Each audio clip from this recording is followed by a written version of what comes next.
Current bank account اور profit loss account کی شرعی حیثیت بیان فرما رہے ہیں. دیکھیں جی, کرنٹ اکاؤنٹ بلی روسٹ ہے اور پروفٹ لاس اکاؤنٹ کتا روسٹ ہے. تو بلی روسٹ مجبوراً کبھی کھانی پڑ جائے آپ کو تو وہ علیحدہ بات ہے. تو اب تو مسئلہ حال ہے, آپ اسلامک بینک جو ہیں, جو پیور اسلامی بینک ہے, ان میں اکاؤنٹ کھلوا لیں. باقی as a last resort current bank account جو ہے وہ بہتر ہے. نان اسلامک بینک جو سیونگ اکاؤنٹ پر پیسے دیتے ہیں, سود ہے, ان کے مطابق سود کے زمرے میں نہیں آتا, ظاہر ہے انہوں نے تو یہی کہنا ہے.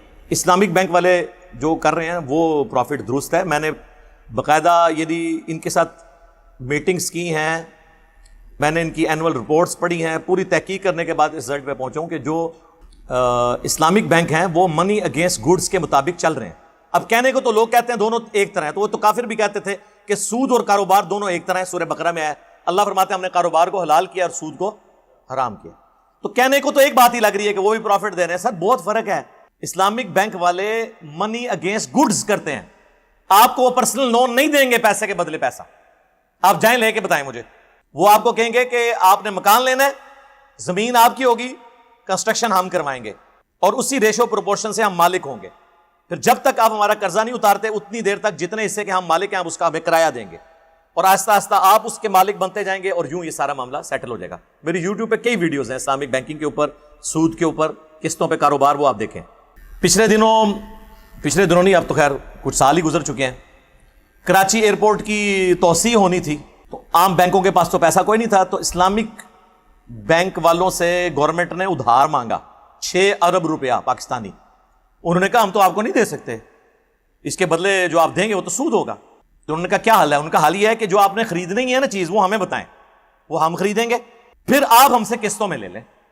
مثلا 6 ارب روپے کی مشینری تھی یا انفراسٹرکچر تھی, وہ انہوں نے خریدی, تو 6.25 یا 6.5 ارب روپے میں حکومت نے قسطیں دے کے ان سے وہ خرید لی. پیسہ نہیں دیا انہوں نے. لیکن یہی عام بینک کے پاس جاتے ہیں, انہوں نے کہتے ہیں لو جی لو 14% دے ہوتے ہیں, لو 20% دے ہوتے. تو سر خدا کے لیے آپ اس طرح ان کو برابر نہ کریں. مفتی تقی عثمانی صاحب یا باقی علماء بڑی خوف خدا رکھنے والے ہیں, انہوں نے بڑی ذمہ داری کے ساتھ یہ کام کیے ہیں, اور میں صرف ان کے کرنے کے اوپر نہیں اعتماد کر رہا, پوری تحقیق کے بعد یہ بات کر رہا ہوں. ابھی بھی کچھ قباحتیں ہیں, آپ 90% کہہ سکتے ہیں کہ انہوں نے ایڈریس کر لی ہیں, لیکن کچھ قباحتیں وہ ایڈریس کر نہیں سکتے نا, کیا کریں. مثلا جس طرح کائبر ریٹ ہے, کراچی شادی کیا ہے KIBOR, Karachi inter bank profit offer rate. اب یہ ریٹ تو نکالنا ہے اسٹیٹ بینک نے, تو اسلامک بینک کو اپنے سروائیول کے لیے آلموسٹ اس کے قریب تو ویلیو رکھنی پڑے گی. دوسرا, جب آپ بینک کا ادھار واپس کرنے میں ڈیلے کرتے ہیں تو وہ آپ کو پینلٹی خود چارج نہیں کرتا, بلکہ وہ چیریٹی فنڈ میں چارج ہوتی ہے. عام بینک تو آپ کو چارج کرتے ہیں, اور اس میں بھی ریلیکسیشن بھی وہ دے دیتے ہیں تھوڑی بہت. تو یہ کچھ باتیں وقت کے ساتھ ہو جائیں گی. بہرحال یہ کوشش ہے, میں سمجھتا ہوں اس کو سپورٹ کرنا چاہیے. اور آپ دیکھیں کہ اب تو اس ٹائم پاکستان کا تقریباً 21% پیسہ اسلامک بینک میں شفٹ ہو چکا ہے. فیصل بینک تو پورا اسلامک ہو رہا ہے, انہوں نے اناؤنسمنٹ کر دیا, کیونکہ لوگوں میں اب شعور آ رہا ہے. ابھی بھی پاکستان میں 70% سے زیادہ لوگ ہیں جو بینک یوز ہی نہیں کرتے, انہوں نے اپنے گھروں میں پیسہ رکھا ہوا ہے. باقاعدہ سروے ہوئے ہیں سود کی وجہ سے. حالانکہ ایپ بے نمازی ہیں, لیکن سود کو بڑا انہوں نے ایک بڑا گناہ سمجھا. جس طرح آپ شرابیوں سے بھی پوچھیں نا, خنزیر وہ کہیں گے نہیں ہوتے رام ہے,